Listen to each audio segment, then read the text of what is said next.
নমস্কার বন্ধুরা। শীতকাল মানেই পায়ের গোড়ালি ফাটা যন্ত্রণা, কিন্তু চিন্তা নেই।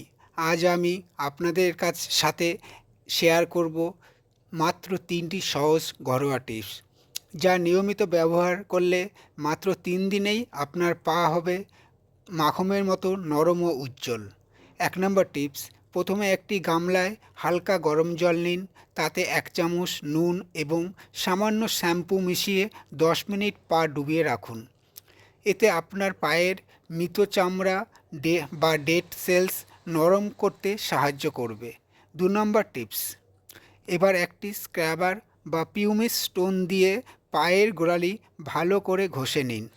3 নম্বর টিপস: একটি পাত্রে 1 চামচ ভেসলিন এবং কয়েক ফোঁটা লেবুর রস মিশিয়ে রাতে ঘুমানোর আগে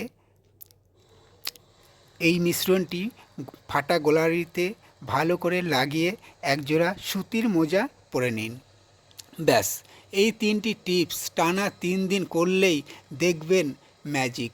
ভিডিওটি ভালো লাগলে লাইক করুন, আর এই ধরনের আরও টিপস পেতে আমাদের চ্যানেলটি সাবস্ক্রাইব করে রাখুন। দেখা হচ্ছে পরবর্তী কোনো ভিডিও। সুস্থ থাকবেন, ভালো থাকবেন। নমস্কার।